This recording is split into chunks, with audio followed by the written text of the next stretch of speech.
Hola a todos, antes de iniciar esta historia, dale like y suscríbete para no perderte ningún relato lleno de misterio, terror y suspenso. La oscuridad apenas comienza. Capítulo 1. La sombra en la montaña. En lo profundo de la sierra ecuatoriana, donde las montañas tocan el cielo y los bosques esconden secretos milenarios, existe un pueblo que parece detenido en el tiempo. Su nombre es San Bartolo, un lugar pequeño, aislado, y envuelto en leyendas que pocos se atreven a contar en voz alta. Eran días de lluvia constante, y el frío se colaba entre los huesos de cualquiera que se aventurara más allá de la plaza principal. Allí vivía Joaquín, un joven curioso que había llegado hace poco desde la ciudad, buscando paz y respuestas a preguntas que no lograba encontrar en su vida acelerada.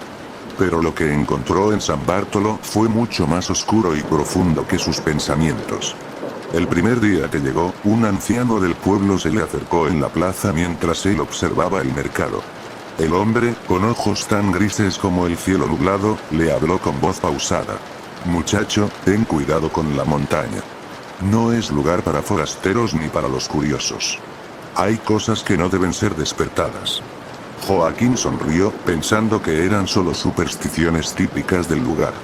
Sin embargo, esa misma noche, al dormir en la vieja cabaña que le había prestado su tío, escuchó algo extraño fuera de su ventana. Un susurro apenas audible, que parecía llamarlo por su nombre. Se levantó, con el corazón latiendo a mil, y miró hacia la oscuridad. No vio nada, solo la neblina que empezaba a descender desde las alturas. Pero el susurro volvió, esta vez más claro y desesperado. «Joaquín, ven». El joven sintió un escalofrío recorrer su espalda. Trató de convencerse a sí mismo de que era su imaginación. Al día siguiente, decidió preguntar en el pueblo sobre esas voces. La gente, sin embargo, se mostraba reacia a hablar. Solo una mujer, doña Mercedes, quien vendía hierbas y remedios en el mercado, le dijo con miedo en la voz: «La montaña guarda una sombra. Esa sombra es la que llama a los incautos. Dicen que es un espíritu antiguo, un alma en pena que busca compañía para no quedarse sola en la oscuridad». Joaquín no pudo resistir. Esa misma tarde, cargó una linterna y caminó hacia el bosque que rodeaba San Bartolo, buscando descubrir qué era esa sombra. A medida que avanzaba, el aire se volvió más frío y pesado. Las ramas parecían susurrar su nombre, y la niebla se espesaba como un manto que ocultaba el camino.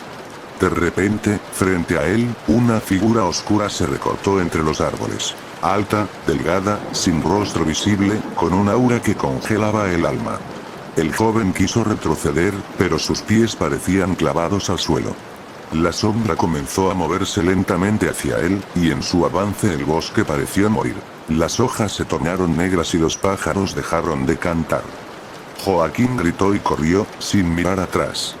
Llegó al pueblo con la ropa rasgada y el rostro pálido, y contó lo que había visto. Pero nadie le creyó. Para ellos, Joaquín se había encontrado con la sombra de San Bartolo, un ser que solo aparece a quienes están destinados a desaparecer. Esa noche, mientras el pueblo dormía, se escuchó un grito desgarrador proveniente de la cabaña de Joaquín. Cuando sus vecinos entraron, lo encontraron vacío, sin rastro alguno de él, solo su linterna encendida y un rastro de pisadas que se perdían en la montaña. Desde ese día, la sombra se hizo más fuerte.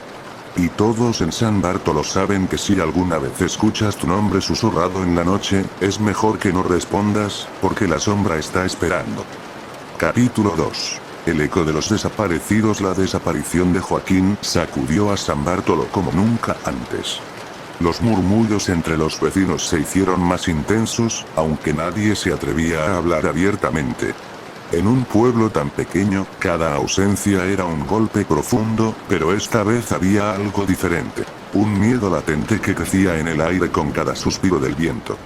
Doña Mercedes, la mujer de las hierbas, organizó una reunión en su humilde casa al día siguiente. Algunos habitantes, entre ellos su hermano Mateo y el joven José, se presentaron con caras tensas y ojos cansados. Habían vivido en esas montañas toda su vida, pero la sombra que parecía haberse despertado era algo nuevo, algo que había roto el equilibrio.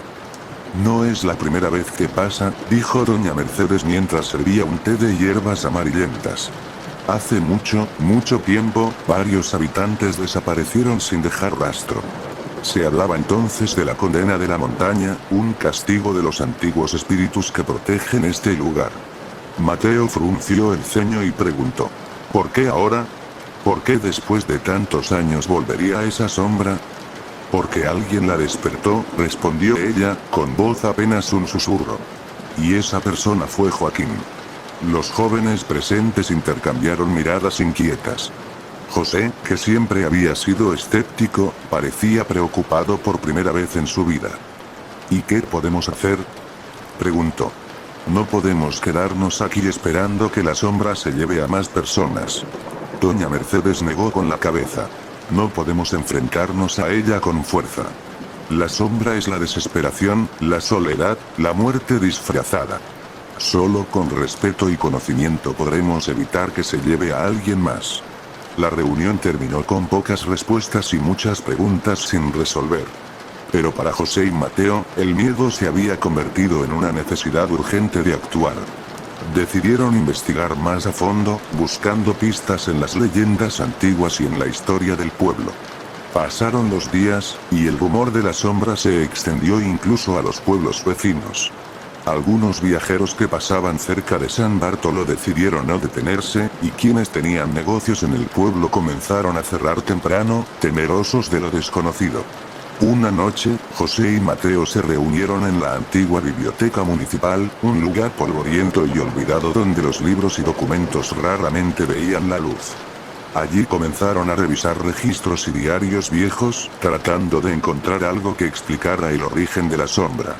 En uno de los libros, encontraron un diario antiguo, escrito con tinta desvanecida y letra temblorosa. Era el diario de un sacerdote que había vivido en San Bartolo en el siglo XIX. En sus páginas, describía una serie de desapariciones y muertes misteriosas que coincidían con la llegada de una presencia oscura que llamaba a las personas por sus nombres, arrastrándolas a la montaña. El sacerdote relataba que, para proteger al pueblo, los ancianos habían realizado un ritual ancestral que involucraba símbolos sagrados pintados en las casas y oraciones que se debían repetir cada noche. Solo así podían mantener a la sombra lejos, encerrada en las alturas. ¿Y qué pasó con el ritual?, preguntó Mateo mientras leía en voz alta. Parece que se olvidó, respondió José.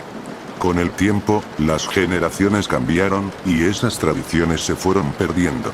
Ambos sintieron un escalofrío. Sin darse cuenta, alguien estaba reactivando esa sombra por el simple hecho de ignorar las advertencias del pasado. Al salir de la biblioteca, la noche era más fría que nunca.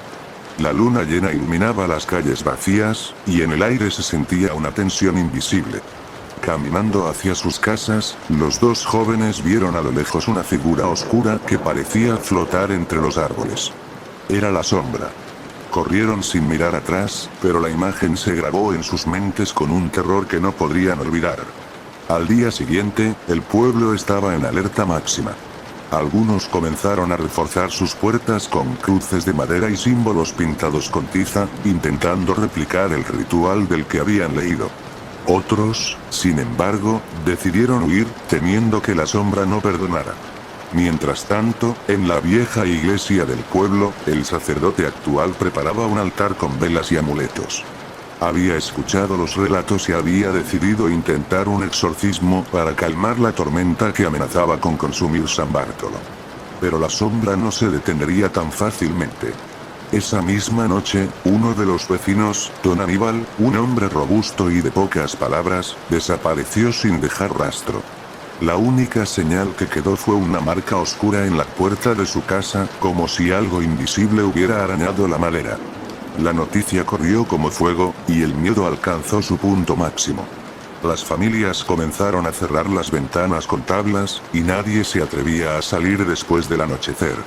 José y Mateo, sin embargo, no podían quedarse quietos. Sabían que si la sombra seguía cobrando víctimas, el pueblo desaparecería por completo. Se reunieron con doña Mercedes para pedirle ayuda, y ella les entregó un pequeño amuleto tallado en madera, con símbolos antiguos. Esto protegerá a quien lo lleve, les dijo, pero no es suficiente. Deben encontrar la fuente de la sombra, el origen de esa oscuridad en la montaña, y enfrentarla. Los jóvenes comprendieron que la única forma de salvar a San Bartolo era adentrarse en lo más profundo del bosque, en la cumbre donde, según las leyendas, la sombra había nacido. Prepararon sus mochilas con provisiones, amuletos y linternas, y al caer la noche partieron hacia la montaña, dispuestos a enfrentar el misterio que amenazaba sus vidas y las de todos los habitantes. Mientras ascendían, el aire se volvía más denso, y el silencio más opresivo. A cada paso, sentían que algo los observaba, que una presencia invisible los seguía, acechando, esperando. En medio de la niebla, Mateo tropezó y cayó. Al levantarse, vio una figura sentada sobre una roca. Una mujer con vestido blanco, cabello largo y oscuro, y ojos vacíos como pozos sin fondo. Ella los miró con una sonrisa triste y les susurró: «No deben estar aquí, la montaña es mi prisión y mi condena». José quiso hablar, pero la mujer desapareció entre la neblina, dejando un frío que le escaló los huesos. Esa noche, mientras acampaban cerca de la cima, José y Mateo escucharon un coro de voces. No eran susurros, sino gritos y lamentos que parecían venir de las entrañas de la tierra. La sombra estaba más cerca que nunca, y lo que encontrarían en la cima cambiaría para siempre el destino de San Bartolo y de quienes osaran desafiar la oscuridad. Capítulo 3. La cumbre maldita. El ascenso hacia la cumbre era cada vez más difícil. El terreno escarpado, cubierto por la densa neblina, hacía que cada paso fuera una batalla contra la naturaleza y contra el miedo que se instalaba en el pecho de José y Mateo. Las ramas de los árboles parecían cerrar el camino detrás de ellos, como si el bosque quisiera atraparlos, impedir que llegaran a donde no debían. Mientras avanzaban, los dos jóvenes notaron que la temperatura descendía abruptamente, y el aire se volvía pesado, casi imposible de respirar con normalidad. La linterna que llevaba José apenas lograba abrir un pequeño círculo de luz en medio de la oscuridad absoluta, y los sonidos del bosque se habían transformado en un silencio aterrador, interrumpido solo por el crujir de sus propios pasos. De repente, Mateo se detuvo en seco y señaló hacia adelante. Entre la niebla, un altar improvisado estaba colocado en un pequeño claro rodeado de piedras negras. En el altar había objetos extraños: huesos, velas consumidas, amuletos desgastados y una figura tallada en madera que representaba a una criatura híbrida, mitad hombre, mitad bestia. José se acercó con cautela y vio que había inscripciones grabadas en las piedras. Parecían ser símbolos antiguos, mezcla de lenguas que no entendían, pero que transmitían una sensación de poder oscuro y peligroso. Esto no es solo un altar», murmuró Mateo, con la voz temblorosa. «Es un lugar sagrado, para lo que sea que habite esta montaña». José, por su parte, sintió una presión extraña en el pecho, como si el aire estuviera cargado con una energía que intentaba detenerlos. De pronto, un viento helado sopló desde lo alto, apagando las pocas velas que quedaban encendidas. La neblina se agitó con furia, y en medio de ese movimiento José y Mateo vieron cómo la sombra reaparecía, esta vez más nítida, con una forma humana pero distorsionada, envuelta en una capa de oscuridad que parecía absorber la luz. La sombra avanzó hacia ellos sin emitir sonido, y al acercarse, José sintió una voz susurrante en su mente, que decía: «¿Por qué vienes a perturbar mi descanso? ¿No sabes que aquí el dolor y la soledad son eternos?». Mateo, con el valor que le quedaba, alzó su mano sosteniendo el amuleto que doña Mercedes les había entregado. «No queremos hacerte daño», dijo con voz firme. «Solo queremos que liberes a nuestro pueblo de esta maldición». La sombra se detuvo y por un momento pareció observar el amuleto con una mezcla de ira y tristeza. «Esta maldición no es un castigo, sino una prisión. Yo fui condenada a esta forma por aquellos que temían mi poder. Ahora, estoy atrapada aquí, en este lugar olvidado, y solo puedo buscar compañía en la oscuridad». Los jóvenes intercambiaron miradas confundidas. ¿Quién era esa figura? ¿Por qué había sido condenada? «Cuéntanos», pidió José. «Queremos entender para poder ayudarte». La sombra comenzó a narrar una historia que parecía sacada de un tiempo remoto, cuando los pueblos indígenas que habitaban estas tierras tenían una conexión profunda con los espíritus de la naturaleza. Ella era Yaku, una mujer sabia y poderosa que poseía el don de comunicarse con las fuerzas del agua y la tierra. Su poder era temido por algunos y venerado por otros.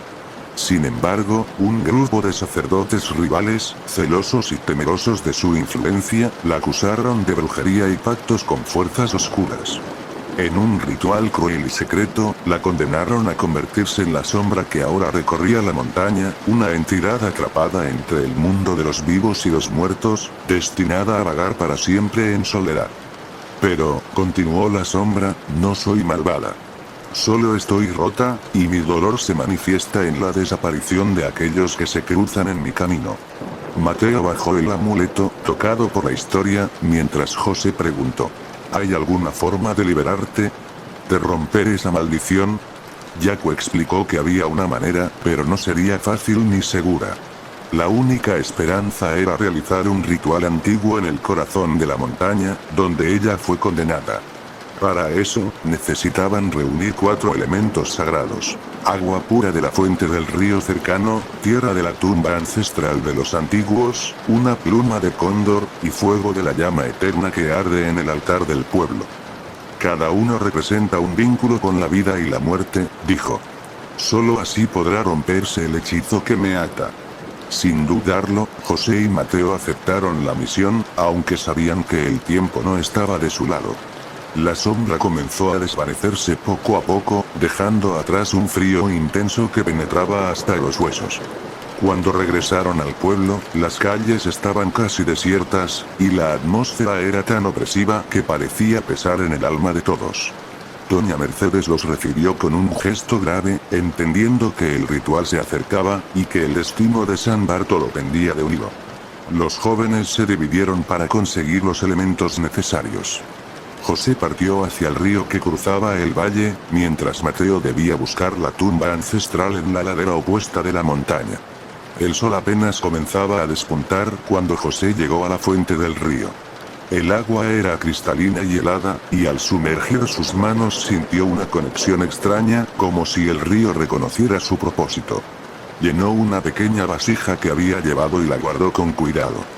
Mientras tanto, Mateo, en la otra cara de la montaña, buscaba la tumba ancestral. Era un lugar cubierto de musgo y hojas caídas, apenas marcado por una piedra tallada con símbolos que apenas lograba entender. Tomó un puñado de tierra con respeto, consciente de que estaba tocando la historia y la memoria de aquellos que habían vivido mucho antes que ellos. Al regresar, ambos se encontraron con Doña Mercedes, quien les entregó una pluma blanca de cóndor, una reliquia que había guardado durante años, y encendió una vela de cera pura para representar el fuego eterno. El ritual debía realizarse en el corazón de la montaña, en el lugar donde Yaku había sido condenada. La noche cubría San Bartolo cuando José, Mateo y Doña Mercedes emprendieron el camino hacia ese lugar prohibido. Los árboles parecían susurrar advertencias, pero ellos seguían adelante, guiados por la esperanza y el miedo. Al llegar, montaron un círculo con los 4 elementos y comenzaron a recitar las palabras que Doña Mercedes había aprendido de sus antepasados. La montaña tembló ligeramente, y una luz tenue comenzó a brotar del círculo, iluminando la oscuridad como si la misma naturaleza despertara. De repente, la sombra apareció en medio del círculo, esta vez con rasgos más definidos y menos oscura, casi humana. Gracias, susurró Yaku. Hoy, quizás, pueda encontrar la paz. Pero el ritual no terminó como esperaban. La montaña se estremeció con violencia, y un grito desgarrador se escuchó, como si la tierra misma estuviera clamando. José y Mateo sintieron que algo poderoso estaba despertando, algo que no había sido liberado, sino liberado con furia. Capítulo 4. La furia desatada. El grito que resonó en la montaña parecía surgir de las entrañas mismas de la tierra. José, Mateo y Doña Mercedes se tambalearon, tratando de mantenerse firmes mientras el suelo vibraba bajo sus pies. El círculo de luz que habían creado con los elementos comenzó a desvanecerse rápidamente, y la sombra que hasta hace un momento parecía casi humana, ahora se tornaba en una presencia oscura y aterradora. El aire se volvió denso y pesado, casi imposible de respirar, y la neblina que rodeaba la cumbre se espesó, envolviéndolos como una manta opresiva. La montaña parecía viva, y susurros ininteligibles se escuchaban entre el viento, como voces de almas condenadas. Doña Mercedes alzó su voz con fuerza, recitando un cántico antiguo que había aprendido de sus ancestros. Sus palabras parecían flotar en el aire, intentando calmar la tormenta que acababan de desatar. Pero algo había cambiado. La sombra, antes prisionera y doliente, ahora se movía con una furia incontrolable, manifestándose como una figura gigantesca, oscura y deformada que se extendía por toda la cumbre. Sus ojos, dos orbes rojos, brillaban con intensidad, y de su cuerpo emanaban tentáculos de sombra que se retorcían y buscaban todo a su alrededor. José y Mateo sintieron cómo el miedo los paralizaba momentáneamente, pero sabían que debían actuar. La única esperanza para San Bartolo era contener esa furia y evitar que descendiera al pueblo. «Tenemos que cerrar el círculo», gritó Mateo mientras intentaba sujetar a Doña Mercedes, que parecía a punto de desmayarse. «No podemos dejar que la sombra escape». José tomó la vasija con el agua pura y la arrojó hacia la sombra, que se contrajo y chilló como una bestia herida. La luz del agua pareció hacerle daño, pero la sombra se recuperó rápido, arremetiendo con sus tentáculos hacia ellos. El miedo se convirtió en adrenalina, y los tres corrieron hacia el centro del círculo para reagruparse. El cántico de Doña Mercedes se intensificó, y poco a poco el poder de la montaña empezó a ceder ante la fuerza de sus palabras. Pero la sombra no se rendía. Desde el suelo comenzaron a surgir grietas por las que emergían figuras espectrales, almas en pena que habían sido devoradas por la oscuridad a lo largo de los años. Estas figuras se lanzaron contra ellos, intentando impedir que el ritual se completara. José y Mateo tuvieron que luchar contra esas presencias, usando el amuleto y los elementos sagrados para protegerse. El combate parecía interminable, y la fatiga comenzó a hacer mella en sus cuerpos. En un momento crítico, cuando parecía que la sombra los iba a dominar, Doña Mercedes gritó: «José, el fuego. El fuego sagrado es la clave». José entendió al instante. Corrió hacia la vela que Doña Mercedes había encendido, tomó una rama seca cercana y la acercó a la llama, luego la extendió hacia el círculo para que el fuego tocara el amuleto y las piedras. La luz se intensificó, y la sombra chilló con un sonido inhumano, perdiendo fuerza poco a poco. Las figuras espectrales comenzaron a desvanecerse, y la montaña se calmó. Sin embargo, justo cuando pensaban que la batalla había terminado, un estruendo sacudió el suelo y una nueva grieta se abrió frente a ellos. De esa grieta emergió una figura que parecía la antítesis de Jacob. Una sombra aún más oscura, una presencia antigua y maligna que había estado dormida bajo la montaña, alimentándose del dolor y la desesperación. Era el verdadero origen de la maldición. «Yo soy Taita Yaguar», dijo la figura con voz grave y resonante, el guardián del olvido y la condena. «Vosotros habéis roto mi sello, y ahora el valle será consumido por mi furia». José, Mateo y Doña Mercedes se miraron, sabiendo que esa era una batalla que iba mucho más allá de ellos. Pero no podían retroceder. Doña Mercedes comenzó a recitar un nuevo cántico, uno aún más antiguo y poderoso, mientras los jóvenes preparaban los elementos para enfrentarse a Taita Yaguar. El enfrentamiento parecía inevitable. La montaña, el pueblo y sus almas estaban en juego. Mientras la sombra de Taita Yaguar se extendía por el valle, el viento comenzó a soplar con una fuerza sobrenatural, y los árboles se doblaban como si fueran de papel. El cielo se cubrió de nubes oscuras, y el ambiente se llenó de un olor a tierra quemada y humedad putrefacta. José sintió un frío intenso que le recorrió la columna vertebral y supo que aquello no era solo una batalla física, sino también espiritual. Mateo, con la voz temblorosa, preguntó: «¿Cómo podemos detener algo tan antiguo y poderoso?». Doña Mercedes respondió sin dudar: «Con lo que siempre ha protegido a este pueblo, la fe, el respeto y la unión. Solo juntos podemos hacer frente a esta oscuridad». Los tres se tomaron de las manos, formando un círculo dentro del círculo de piedras, mientras doña Mercedes continuaba su cántico, invocando la fuerza de sus ancestros y de la naturaleza. Una luz empezó a emanar desde el centro de su unión, creciendo en intensidad hasta iluminar toda la cumbre. La sombra de Taita Yaguar chilló y se retorció, intentando huir, pero la luz era más fuerte. En un último esfuerzo, José tomó el amuleto y lo levantó hacia el cielo, pronunciando las palabras que doña Mercedes le había enseñado. Un rayo de luz descendió desde las nubes, atravesando la oscuridad y golpeando a la sombra maligna. La presencia comenzó a disolverse lentamente, con gritos que se convertían en susurros hasta desaparecer. La montaña se calmó, el viento cesó y el cielo empezó a clarear con los primeros rayos del amanecer. Exhaustos pero aliviados, los tres miraron a su alrededor. La neblina se había disipado, y la paz parecía haber regresado a San Bartolo, aunque sabían que esa calma era frágil. Habían enfrentado la furia de la sombra y sobrevivido, pero el precio de aquella noche quedaría grabado para siempre en sus memorias. Mientras descendían hacia el pueblo, un sentimiento de esperanza comenzó a nacer en sus corazones, pero también la certeza de que la montaña guardaba secretos que aún no estaban listos para revelar. Capítulo 5. Ecos en el silencio. La luz del amanecer se filtraba tímidamente entre las copas de los árboles cuando José, Mateo y doña Mercedes finalmente llegaron al borde del bosque que abrazaba San Bartolo. El aire fresco y limpio era un contraste brutal con la opresión y el terror que habían vivido durante la noche, pero en sus rostros aún se leía la huella indeleble del miedo y la fatiga. El pueblo parecía despertarse lentamente.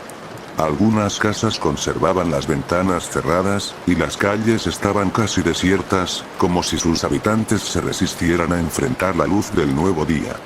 Los rumores de lo ocurrido en la montaña ya empezaban a circular, y aunque nadie sabía los detalles exactos, el miedo persistía en el aire. José y Mateo caminaron hacia la plaza principal, donde un pequeño grupo de vecinos se había reunido frente a la iglesia. Doña Mercedes, con el semblante serio, los siguió con paso pausado. «Debemos contar lo que vimos», dijo Mateo en voz baja. «No podemos permitir que el miedo siga gobernando a nuestro pueblo».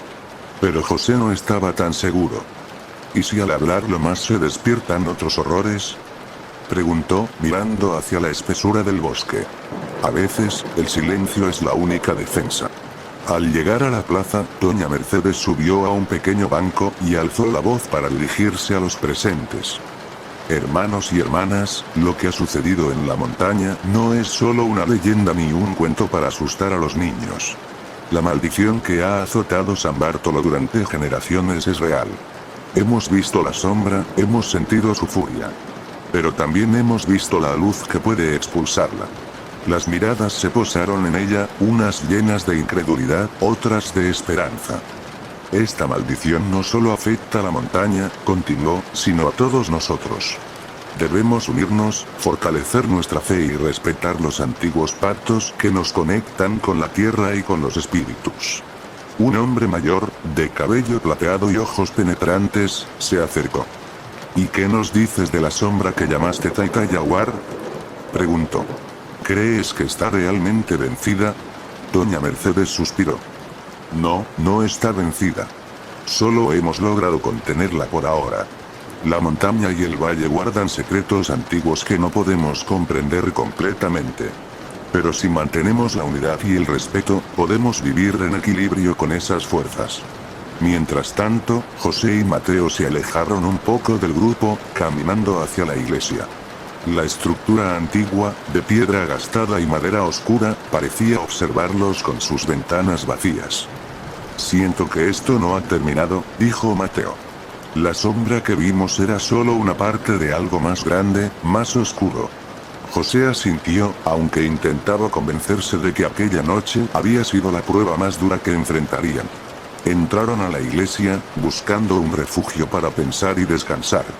El interior estaba en penumbras, y solo la luz que entraba por los vitrales coloreados dibujaba manchas de colores en el suelo polvoriento. Mientras José se sentaba en un banco, escuchó un murmullo casi imperceptible, como un suspiro que venía desde las paredes mismas. Volvió la cabeza lentamente, pero no vio a nadie. Mateo se acercó y le susurró. No estás imaginando cosas. Este lugar guarda ecos, voces del pasado que aún no se han ido. Decidieron explorar un poco más, y al acercarse al altar encontraron un libro antiguo, cubierto de polvo y telarañas. En la portada, grabado en cuero desgastado, estaba el símbolo que habían visto en el altar de la montaña. Doña Mercedes se unió a ellos en ese momento. Ese libro, dijo con reverencia, es el Códice de los Ancestros. Contiene la historia, los rituales y los secretos de este valle. Pero también las advertencias. Abrieron el libro con cuidado. Las páginas estaban escritas en una mezcla de quichua antiguo y español arcaico, pero doña Mercedes podía traducirlas poco a poco. Lo que leyeron les heló la sangre. El códice narraba la existencia de dos fuerzas opuestas que protegían y castigaban a San Bartolo. Yaku, la guardiana de la vida y el agua, y Taita Yaguar, el guardián del olvido y la muerte. Durante siglos, ambas habían mantenido un equilibrio precario, sustentado en pactos y respeto mutuo. Pero con la llegada de nuevos tiempos, el equilibrio se había roto. La codicia, la indiferencia y el olvido habían debilitado la protección de Yaku y permitido que la sombra de Taita Yaguar creciera, alimentándose de los miedos y secretos ocultos del pueblo. José y Mateo comprendieron que su encuentro con la sombra no había sido casual, sino un llamado de atención y una oportunidad para restaurar ese equilibrio. Pero el códice también habla de un peligro mayor, dijo doña Mercedes.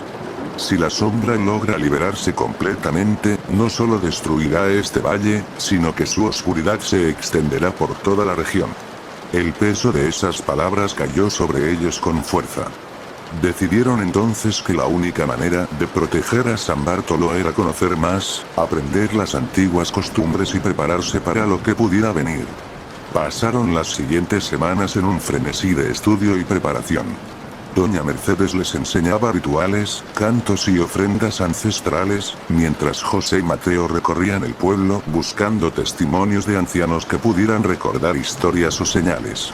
Pero no todos los habitantes estaban dispuestos a escuchar. Algunos se mantenían escépticos, otros simplemente querían olvidar y continuar con sus vidas sin mirar atrás. En una noche de tormenta, mientras el viento azotaba las ventanas y la lluvia golpeaba el techo, José recibió una visita inesperada. Era Elena, la joven que había desaparecido meses atrás y que milagrosamente había reaparecido en el bosque aquella misma noche. Su rostro estaba pálido, y sus ojos tenían una mirada distante, como si algo dentro de ella hubiera cambiado. José, dijo con voz débil, la sombra no se ha ido. Está dentro de mí. El silencio invadió la habitación. Mateo y doña Mercedes entraron rápidamente, preocupados. Elena explicó que después del encuentro con la sombra, algo se había quedado con ella. Una presencia oscura que la acechaba en sus sueños y que, poco a poco, comenzaba a dominar sus pensamientos. Doña Mercedes tomó una mano temblorosa de Elena y le susurró palabras de protección. Pero en sus ojos se reflejaba la gravedad del problema. Sabían que si la sombra lograba entrar en una persona, su poder crecería exponencialmente. La noche avanzó y, con ella, la sensación de que algo terrible estaba a punto de suceder. En las calles del pueblo, las sombras se alargaban y las ventanas parecían observar con ojos invisibles. San Bartolo estaba en una calma tensa, aguardando el siguiente movimiento en un juego que apenas comenzaba. Capítulo 6. La marca del valle. La noticia de que Elena llevaba consigo una parte de la sombra corrió entre el pequeño grupo que aún confiaba en doña Mercedes y en los dos muchachos. Nadie más en el pueblo debía saberlo. Si los demás se enteraban, la paranoia y el miedo se propagarían como el fuego en los pastizales secos de la montaña, y eso era lo último que necesitaban. Elena permanecía en la antigua casa de doña Mercedes, recostada en una cama humilde, mientras la curandera colocaba hojas de ruda y velas de cebo a su alrededor. El ambiente olía a eucalipto y humo de palo santo, una mezcla entre limpieza espiritual y urgencia. José observaba en silencio desde el marco de la puerta. No podía dejar de notar cómo el rostro de Elena parecía más pálido cada día, pero lo que más le inquietaba eran sus ojos. En ocasiones, cuando ella lo miraba, sus pupilas se contraían como si vieran a través de él, y un escalofrío lo recorría. Mateo llegó con un cuaderno viejo que habían encontrado en la sacristía abandonada de la iglesia. Estaba cubierto de polvo y telarañas, pero en su interior había anotaciones que complementaban el códice ancestral. Según lo que habían podido descifrar, existía un ritual llamado la Marca del Valle, un acto de vinculación espiritual con la tierra que permitía sellar cualquier presencia oscura en un recipiente viviente, aislándola del mundo. ¿Y si eso es lo que está ocurriendo con Elena?, preguntó José mientras hojeaban el cuaderno. ¿Y si la sombra está usando su cuerpo como prisión, o peor aún, como canal para volver a despertar? Doña Mercedes no respondió al instante. Se limitó a mirar por la ventana, hacia los cerros que rodeaban San Bartolo. Las nubes comenzaban a acumularse nuevamente sobre las cumbres, como si algo en la naturaleza sintiera la misma inquietud. Ese ritual es antiguo, muy peligroso, dijo al fin.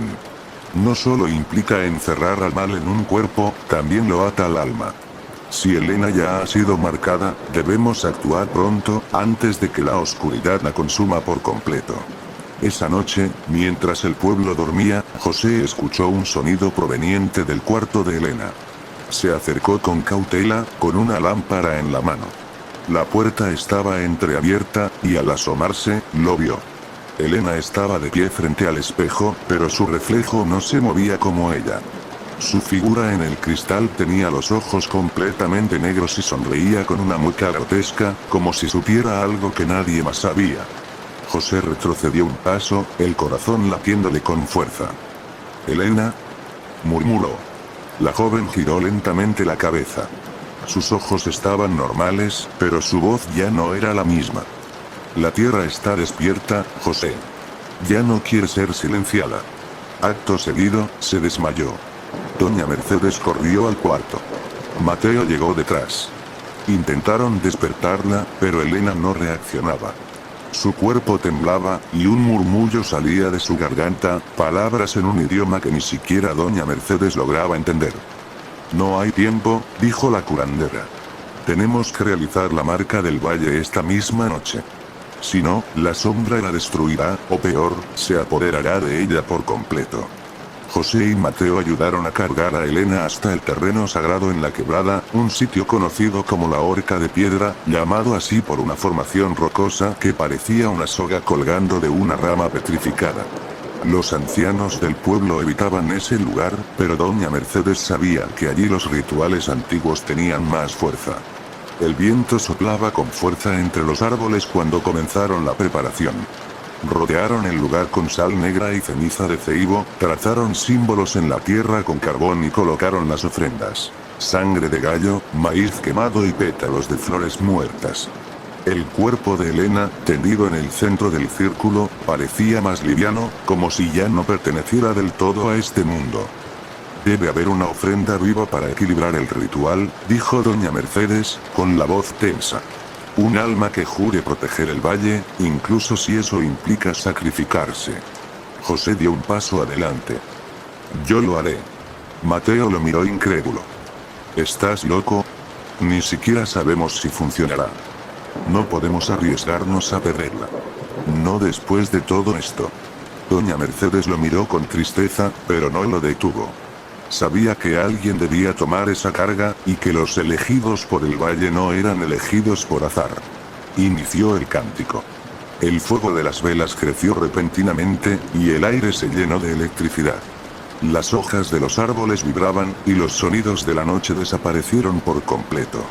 Elena comenzó a flotar lentamente, como si una fuerza invisible la levantara del suelo. Sus labios se movían, murmurando nombres desconocidos. En su abdomen, una marca comenzó a dibujarse con fuego, el mismo símbolo que José había visto en el códice y en el altar de la montaña. José colocó su mano sobre esa marca y cerró los ojos. Una oleada de dolor le atravesó el pecho, como si algo estuviera arrancándole el alma. Pero no se detuvo. La sombra que vivía en Elena chilló, una voz inhumana que retumbó en todo el valle. Los árboles se sacudieron. Las piedras vibraron. La tierra se abrió un instante como si respirara. Y luego, silencio. Elena cayó al suelo, inconsciente. José se desplomó de rodillas, respirando con dificultad. Una quemadura con forma de espiral brillaba en su pecho, igual a la de Elena. Ahora están ligados, susurró doña Mercedes. Mientras tú vivas, ella estará a salvo, pero si uno cae, el otro también. Mateo no podía hablar. Solo miraba a su amigo, comprendiendo que acababan de cruzar un umbral del que ya no podrían regresar. José se incorporó lentamente. Sentía una parte de sí mismo vacía, como si algo hubiese sido extraído para siempre. La marca ardía. El valle los había reclamado. Capítulo 7. La voz del agua. Durante los días que siguieron al ritual, José notó que algo dentro de él había cambiado. No solo era el ardor constante de la marca que brillaba con un tenue resplandor en su pecho, ni la conexión que sentía con Elena incluso en el silencio, sino la manera en que el mundo a su alrededor parecía susurrarle secretos que antes eran imperceptibles. Los sonidos del valle se habían vuelto distintos. El canto de los pájaros tenía cadencias que rozaban el lenguaje humano, y el murmullo de las hojas al viento parecía seguir un ritmo que coincidía con su respiración. Pero sobre todo, era el agua la que lo llamaba. Una tarde, mientras caminaba junto al río que cruzaba San Bartolo, José escuchó por primera vez la voz.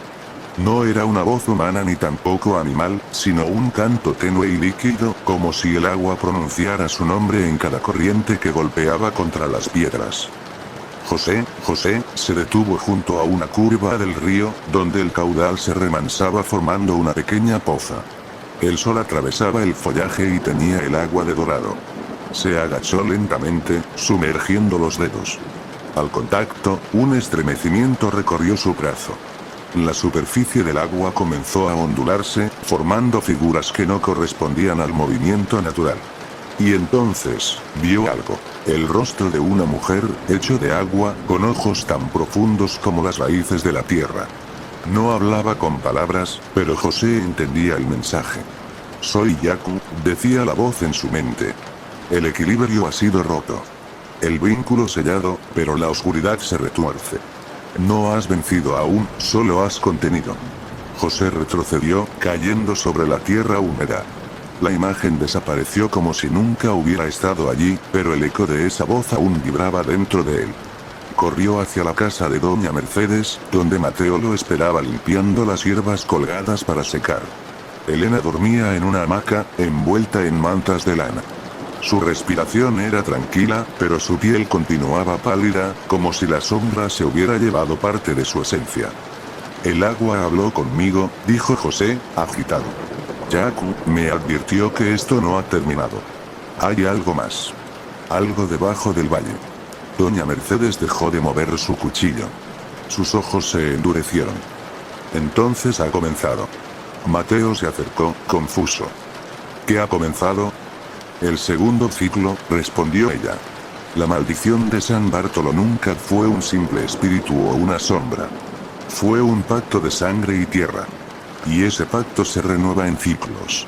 Cada uno más fuerte que el anterior. José se sintió abrumado. ¿Y qué se supone que hagamos ahora? ¿Esperar a que despierte? Doña Mercedes negó con la cabeza. Debemos buscar la fuente. Lo que viste en el agua no fue solo un aviso, fue una invitación. Yaku quiere mostrarnos algo. Algo que ha sido enterrado, olvidado, o tal vez, escondido a propósito. Mateo bajó la mirada. Recordó las palabras del anciano Abelardo, uno de los pocos que aún vivían desde el último gran deslizamiento que había afectado a San Bartolo décadas atrás. Había hablado de unas cavernas bajo la montaña, selladas por los antepasados por miedo a lo que allí dormía. Mi abuelo mencionaba algo sobre una boca de piedra en la quebrada vieja, dijo. Decía que los sabios de antes cerraron esa cueva con rocas y rituales, y que nadie debía volver a abrirla. Es allí, afirmó doña Mercedes. Si la voz del agua se ha manifestado, es porque la protección ha comenzado a fallar. Al día siguiente, al amanecer, emprendieron camino hacia la quebrada vieja. Era un lugar alejado del pueblo, donde la vegetación era más densa y el terreno más irregular. No había sendero trazado, solo recuerdos desvanecidos y advertencias sin eco. Tras varias horas de caminata, llegaron a un claro en el bosque, donde una antigua formación rocosa sobresalía como una mandíbula de piedra. José sintió un escalofrío cuando la vio. La marca en su pecho ardió, y en ese instante supo que estaban en el lugar correcto. La entrada a la cueva estaba oculta tras un derrumbe de piedras y tierra. Trabajaron durante horas hasta abrir una grieta lo suficientemente grande para deslizarse dentro. Un olor a humedad añeja y raíces podridas los recibió. Encendieron antorchas y se adentraron. El interior de la cueva era angosto al inicio, pero luego se abría a una cámara más amplia, con paredes cubiertas de símbolos tallados en la roca. Allí, en el centro, descansaba una piedra circular con un hueco en el medio, como un altar desgastado. Elena, que había insistido en acompañarlos a pesar de su debilidad, se acercó al altar. La marca en su vientre brilló como brasas. «Siento algo», susurró. «Algo que me llama desde abajo».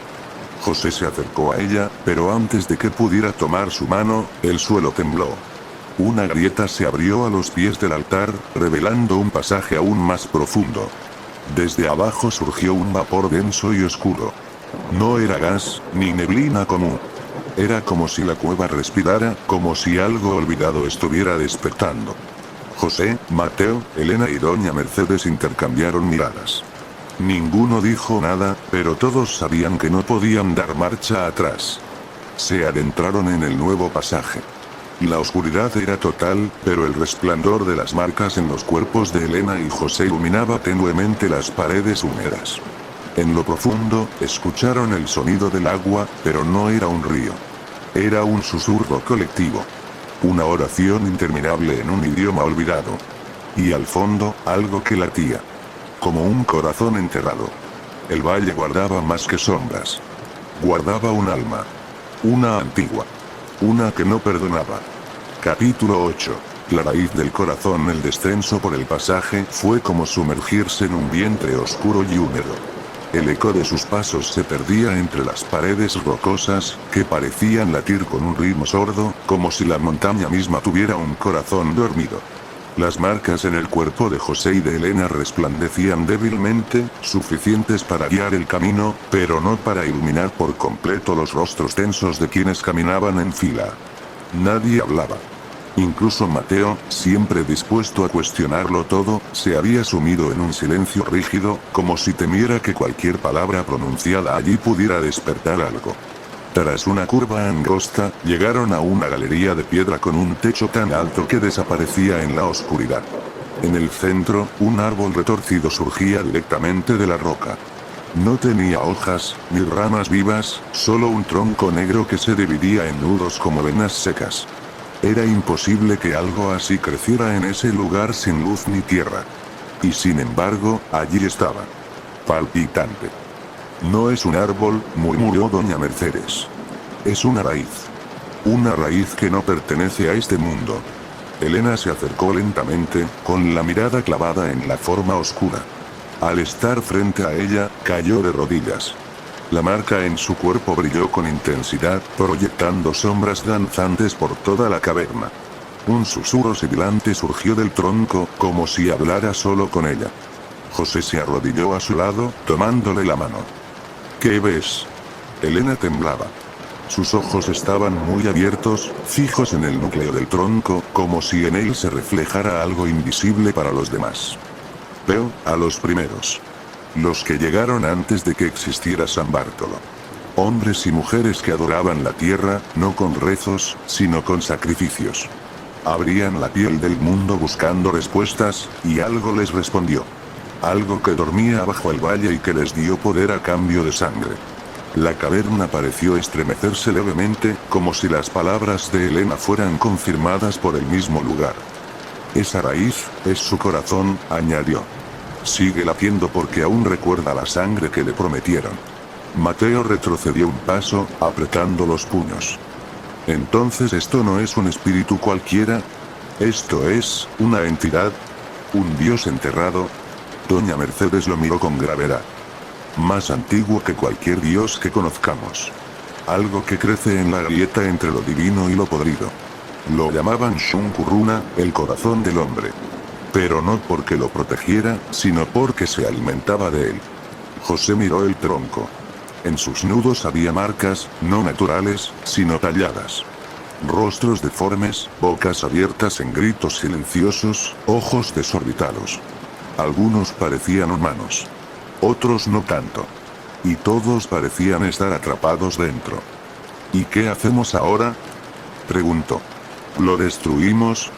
Doña Mercedes negó con la cabeza. No se puede destruir lo que no es de este plano. Solo puede sellarse. Dormirlo. Contenerlo.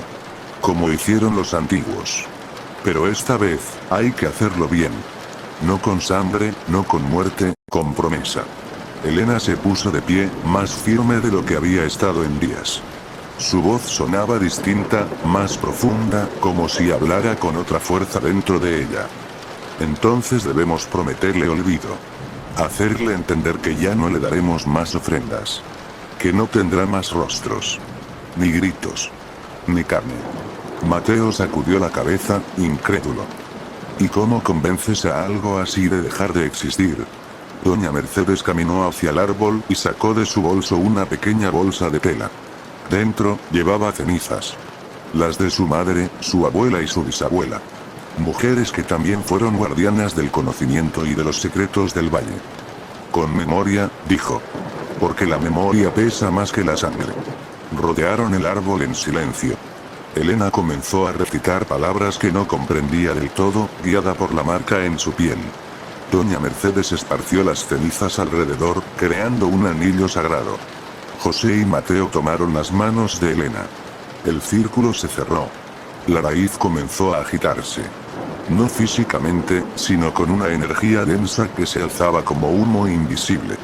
Las caras en su corteza se retorcían, sus bocas se abrían más. Un lamento surgió desde lo profundo, y la galería entera vibró como una campana gigante. José sintió que algo le hablaba directamente al pecho. No eran palabras, era hambre. Una sed antigua. Promesas rotas. Reclamos. Intentó resistirse, pero la marca ardía como hierro fundido. «Concéntrate», gritó doña Mercedes. «No escuches sus llamados». Elena cerró los ojos y gritó. De su boca brotó una luz intensa, como si expulsara todo lo que no le pertenecía. La raíz gritó también, con un chillido desgarrador que hizo sangrar los oídos de todos. Y entonces, la luz se volvió sombra. Una sombra que no era maligna, sino final. Como la oscuridad que antecede a la muerte, o al descanso. El árbol se quebró desde adentro, pero no cayó. Se endureció, como si se transformara en piedra. Las caras se apagaron. El latido cesó. La caverna quedó en silencio. José cayó de rodillas, exhausto. Mateo lo sostuvo para que no se desplomara por completo. Elena respiraba con dificultad, pero estaba consciente. Doña Mercedes se sentó junto a la raíz ahora petrificada. No lo hemos vencido, dijo con serenidad. Pero lo hemos convencido. Por ahora. José miró su marca. Seguía allí, pero ya no brillaba. Solo quedaba el contorno, como una cicatriz. Salieron de la caverna al amanecer. El cielo estaba despejado, y el aire del valle era diferente. Más liviano. Como si, por primera vez en siglos, respirara sin el peso de lo oculto. Pero mientras descendían por la quebrada, nadie se atrevió a hablar de lo que habían visto realmente dentro de aquella raíz. Porque algunas verdades, incluso cuando se enfrentan, prefieren no ser dichas en voz alta. Capítulo 9. El que camina bajo la tierra. El pueblo de San Bartolo despertó con una calma inusual. Las aves trinaban con una intensidad que no se había escuchado en años, como si festejaran un alivio largamente esperado. Pero los 4 que habían descendido a la caverna no compartían esa paz. Sus cuerpos aún temblaban por dentro, y cada sonido, por pequeño que fuera, les erizaba la piel.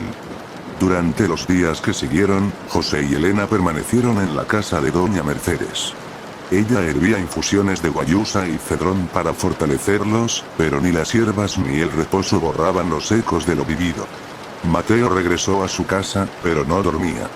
Lo atormentaban sueños en los que caminaba por pasillos subterráneos sin fin, con la raíz latiendo en el fondo como una campana enterrada. Una noche, mientras el pueblo dormía, los perros comenzaron a aullar. Primero uno, luego otro, hasta que el coro era ensordecedor. José salió al patio con una linterna. No había viento. No había luna. Solo ese aullido incesante y un temblor en el suelo, apenas perceptible, como si alguien arrastrara algo muy pesado a gran profundidad. A la mañana siguiente, encontraron a don Uriel, el herrero, sentado en su taller con los ojos en blanco. No había señales de violencia. Solo un cuenco de agua volcado a sus pies, y marcas de barro en la entrada, como si alguien hubiera entrado desde el exterior, o desde abajo. La noticia se regó como pólvora. Le absorbieron el alma, dijo una mujer entre lágrimas. Se la llevaron como se llevan a los corderos. Sin ruido, sin sangre. No era un espíritu, replicó otra. Era un hombre. Lo vieron. Desnudo, cubierto de tierra. Caminando por los bordes del pueblo. Doña Mercedes reunió a José, Elena y Mateo en su casa. Estaba pálida, pero sus ojos tenían una firmeza férrea. No sellamos lo que pensábamos, dijo con voz grave. La raíz era una puerta, no una cárcel. José sintió que el mundo se le venía encima. Entonces lo que estaba atrapado, salió. Doña Mercedes asintió lentamente. No del todo. Lo que estaba abajo no podía subir solo. Necesitaba una grieta. Y nosotros, se la dimos. Mateo apretó la mandíbula, furioso. ¿Y qué hacemos ahora? ¿Cómo peleas contra algo que vive bajo tus pies? Elena, que había estado en silencio, habló por primera vez. No se trata de pelear. Se trata de entender qué busca. Todos se volvieron hacia ella. Lo vi en mis sueños, continuó. No es una bestia. No en el sentido tradicional. Es una forma de vida, incompleta. Fue parte de algo mayor, algo que colapsó hace siglos. Necesita cuerpos, pero no como los espíritus.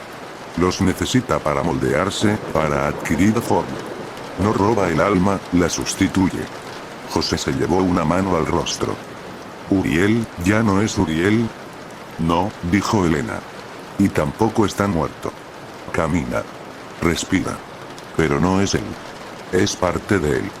Doña Mercedes sacó un mapa antiguo del valle. Trazó con el dedo una línea curva que bordeaba el pueblo y pasaba por la antigua zona de minas abandonadas, clausuradas desde los años 40. Aquí, señaló.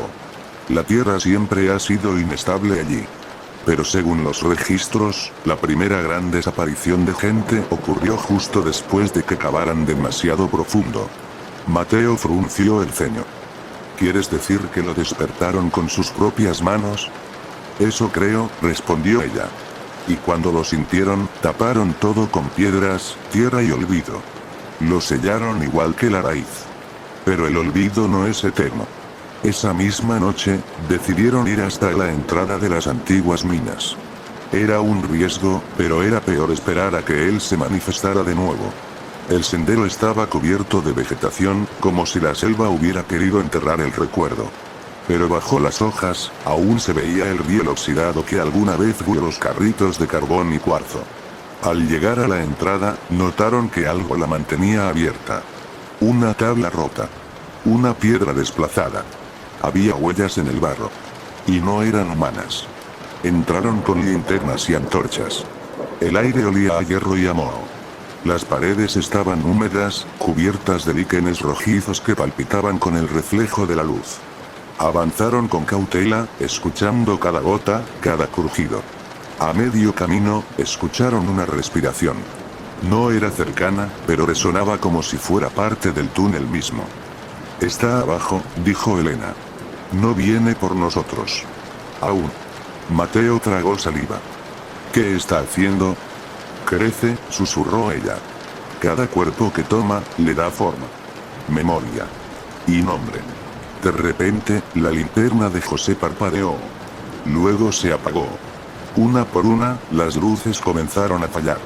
Solo quedaron las antorchas, cuyos fuegos titilaban con violencia, como si lucharan contra un viento invisible. Un chillido seco atravesó el pasadizo, tan agudo que hizo sangrar las narices. Cayeron de rodillas, tapándose los oídos. Cuando el ruido cesó, vieron una figura al fondo del túnel. No caminaba, se deslizaba. Era alta, sin facciones definidas. Una amalgama de piel, barro, ramas, y algo que latía en su pecho, como un trozo de la raíz petrificada. Doña Mercedes se interpuso entre la criatura y los demás, murmurando palabras en quichua, invocaciones antiguas que parecían calmar el temblor de la tierra. La figura se detuvo. Entonces, habló. No con su boca, sino con las voces de muchos. Ustedes rompieron el sello. Ustedes me despertaron. San Bartolo debe recordar. José se adelantó un paso, con el corazón golpeando en su pecho. ¿Qué quieres?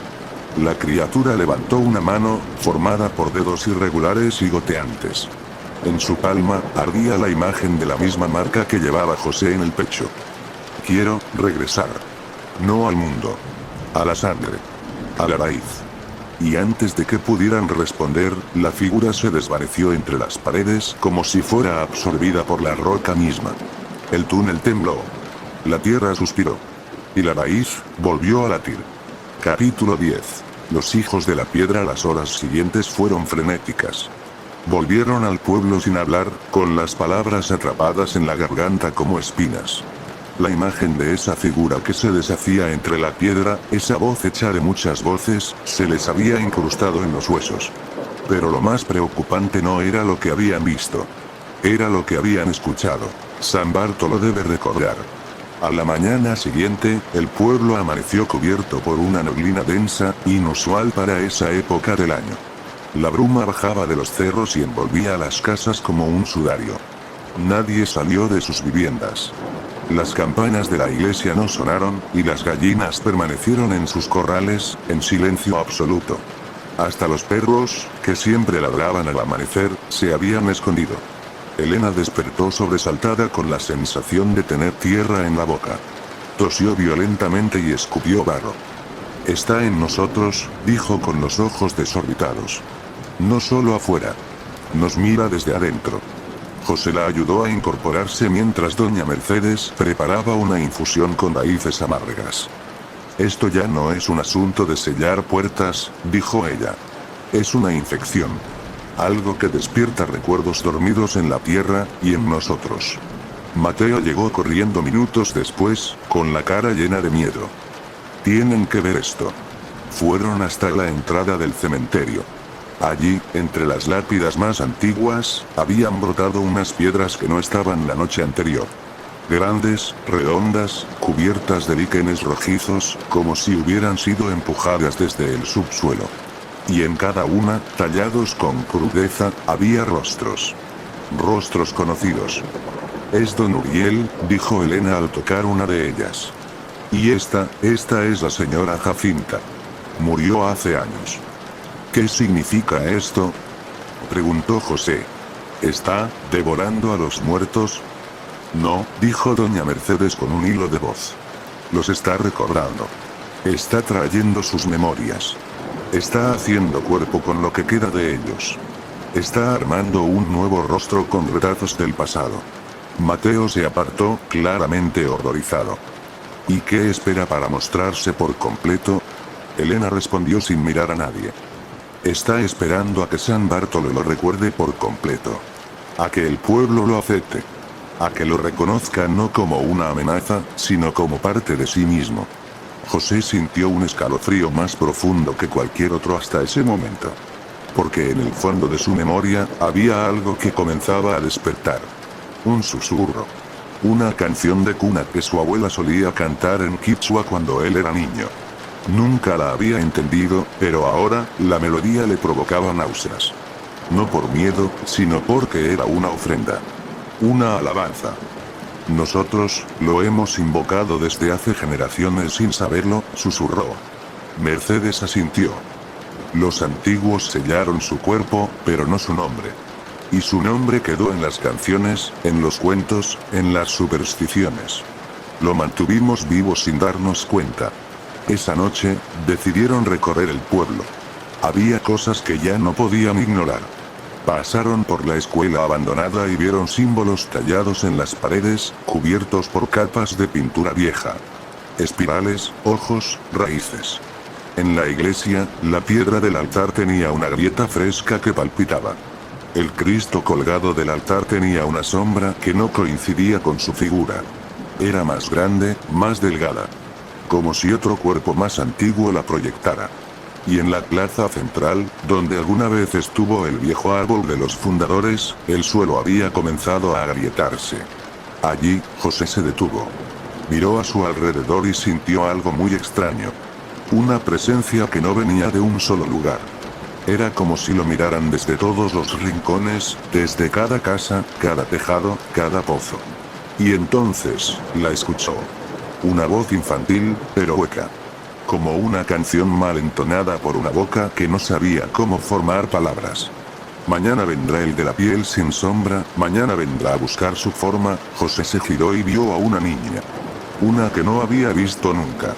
Estaba descalza, vestida con una bata de dormir cubierta de tierra. Sus ojos eran completamente negros. No dijo más. Solo lo miró, y se desvaneció entre la neblina. Elena la había visto también. Su respiración se cortó. Es la hija de don Darío. Murió hace 20 años en el río. ¿Y por qué la vemos ahora?, preguntó Mateo. Porque ya no es ella. Es un recuerdo que camina. Una parte del todo que quiere hacerse carne. Mercedes los interrumpió. Estamos siendo rodeados. No por monstruos, sino por trozos de lo que fue. De lo que enterramos con el tiempo. No podemos seguir solos. Necesitamos que el pueblo despierte. Que entiendan. A la mañana siguiente, doña Mercedes convocó a una reunión en la plaza. Solo acudieron unos cuantos. El resto miraba desde las ventanas o simplemente no salió de casa. San Bartolo está enfermo, dijo con voz firme. No de cuerpo. De alma.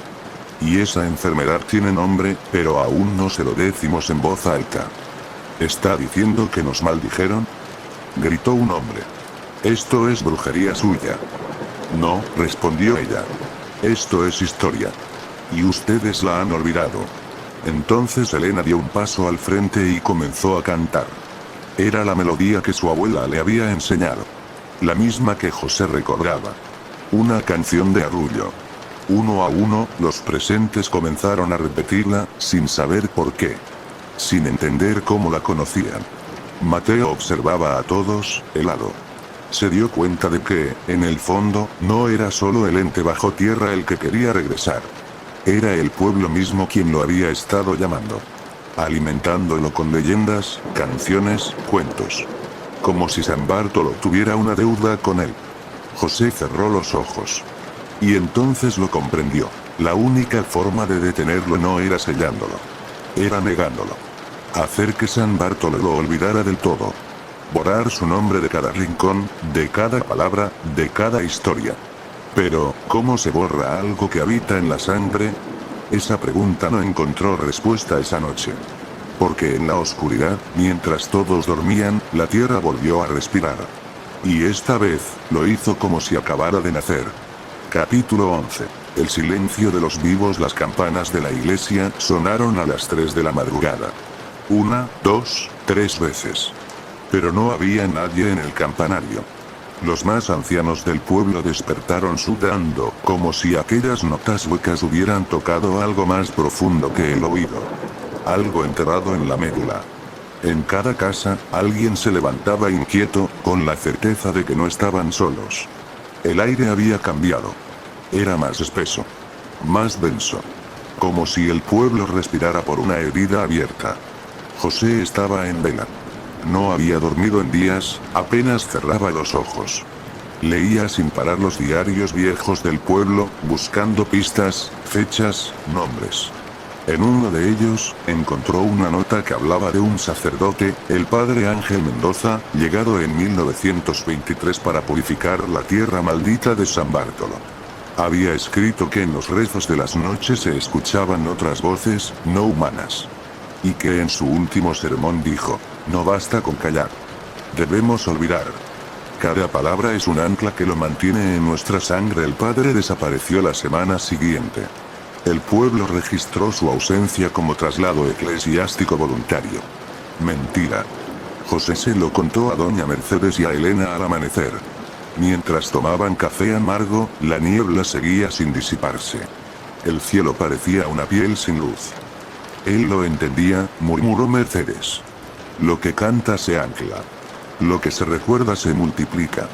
Por eso no podemos pelear con fuego ni sellos. Hay que arrancarlo del alma colectiva. Mateo llegó con el rostro desencajado. Tenía barro en los zapatos. Fui al río, dijo jadeando. Hay huellas, como de niños. Pero no hay cuerpos. No hay nadie. Solo sus pisadas, en círculo. Como si bailaran. Nadie dijo nada por un momento. La raíz, se está extendiendo, dijo Elena con un tono hueco. Ya no está solo bajo tierra. Está bajo nosotros. Bajo las casas. Bajo la escuela. Sabe que vamos a intentar olvidarlo, y se quiere hacer indispensable. Familiar. Parte de todo. José cerró el diario y miró por la ventana. La niebla seguía allí. Pero algo brillaba en medio de ella. Una silueta. Salió sin decir palabra. Frente a su casa, parada en mitad de la calle, estaba su madre. Había muerto hacía 15 años. Mamá, susurró él. Ella no respondió. Solo lo miraba. Los ojos eran los mismos, pero su piel estaba seca, como de cera. Tenía barro en los tobillos. No eres ella, dijo, dando un paso atrás. La figura no se movió. No eres ella, repitió más firme. Tú no lloraste cuando murió papá. Tú no sabías silbar. Tú no, me enseñaste la canción. La figura se deshizo como humo. Solo quedó la niebla. Elena lo alcanzó corriendo. ¿Qué viste? Un recuerdo, que no era mío. Un intento de ocupar un lugar que no le pertenece. Ella asintió. Eso está haciendo. Se está fabricando raíces en nuestra historia. No solo con los muertos. Con los recuerdos también. Está probando versiones de nosotros, para ver cuál funciona mejor. Mercedes los reunió poco después. Necesitamos romper el lazo que lo alimenta, dijo. No con rezos, sino con vacío. Con silencio. ¿Cómo? Preguntó Mateo. Hay un ritual, respondió ella. Antiguo. No se hace para invocar, sino para borrar. Para limpiar. Hay que reunir a quienes aún no han sido tocados del todo. Crear un círculo donde no haya palabra ni pensamiento de él. Ni música. Ni nombres. Solo vacío. José tragó saliva. ¿Y qué pasa si ya estamos todos tocados?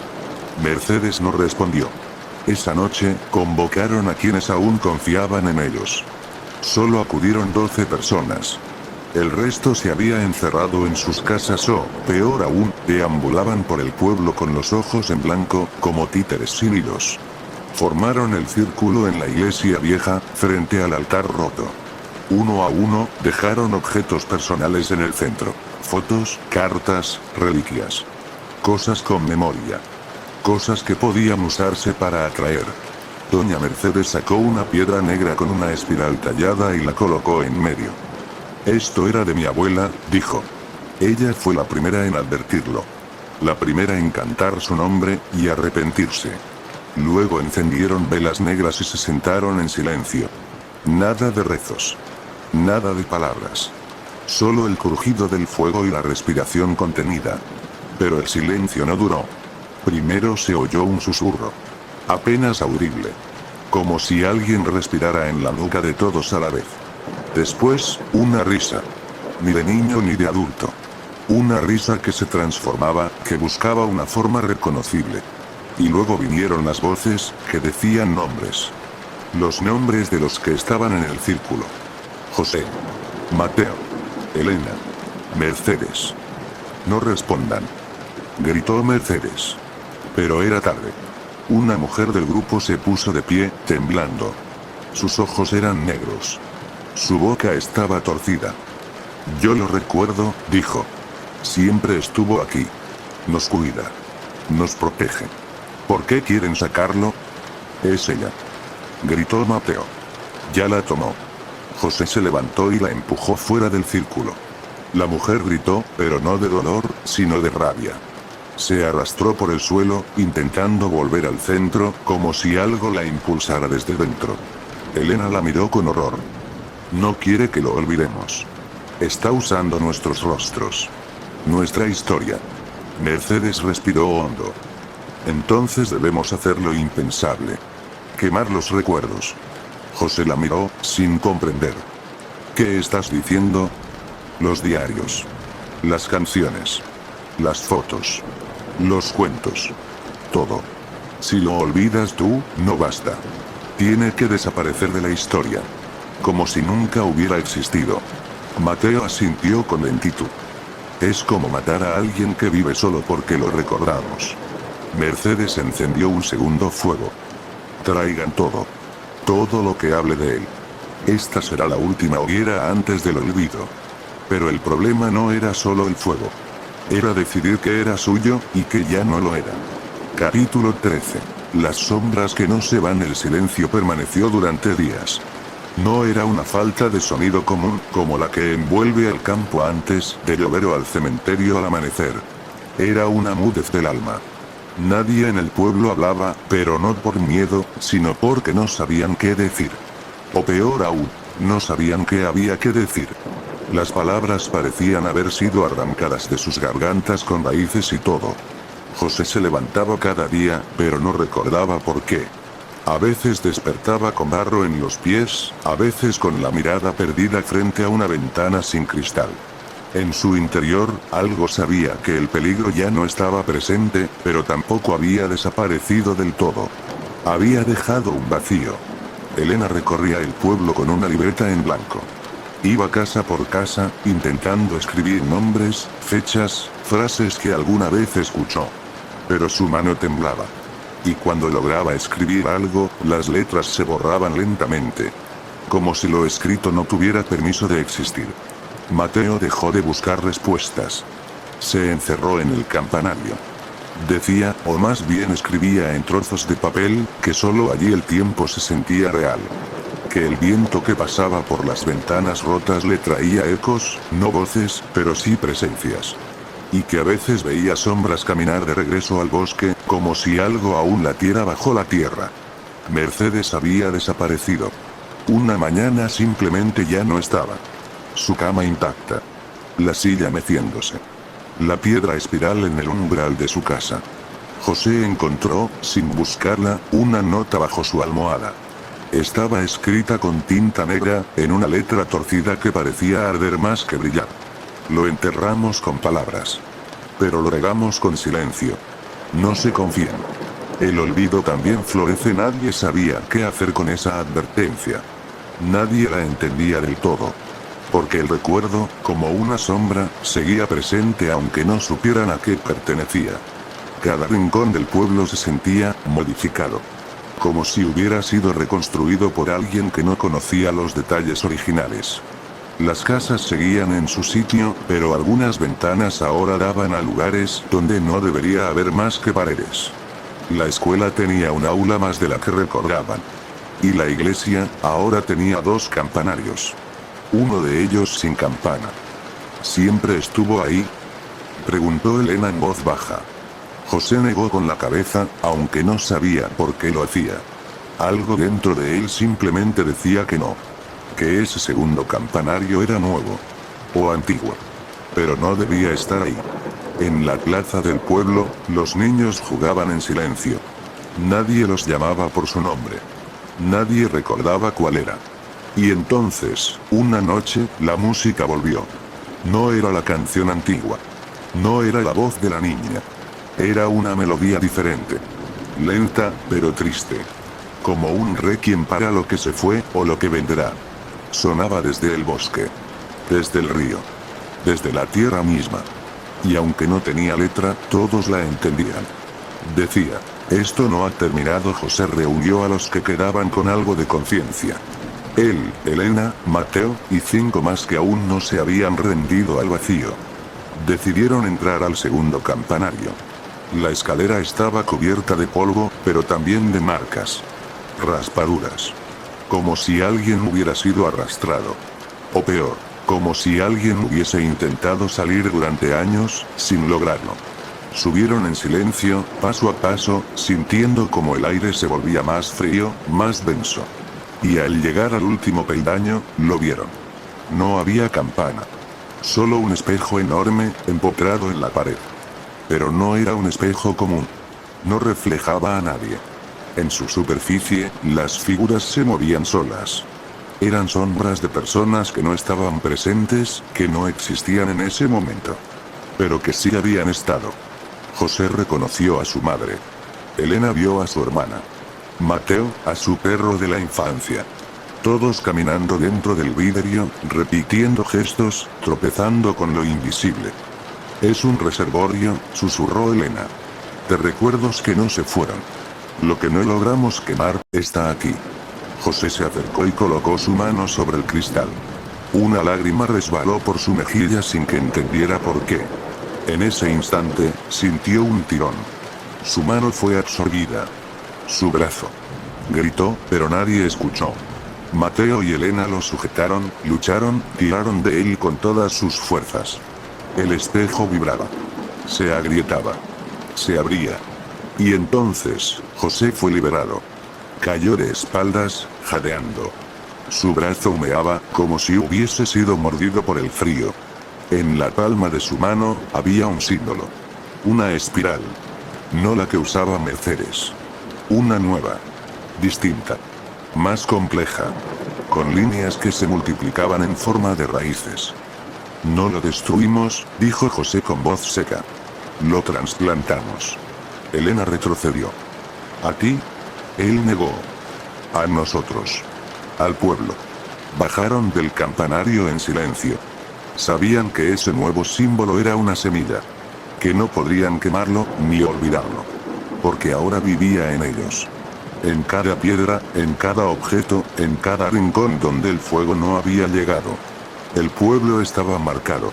No por la presencia, sino por su ausencia. El verdadero horror no era haberlo enfrentado. Era saber que, en algún rincón del alma, algo lo extrañaba. Y en el fondo, algo lo llamaba de vuelta. Antes de que apagues la luz y te vayas a dormir, dale like y suscríbete para más relatos oscuros, porque lo que está por venir, aún no ha sido contado.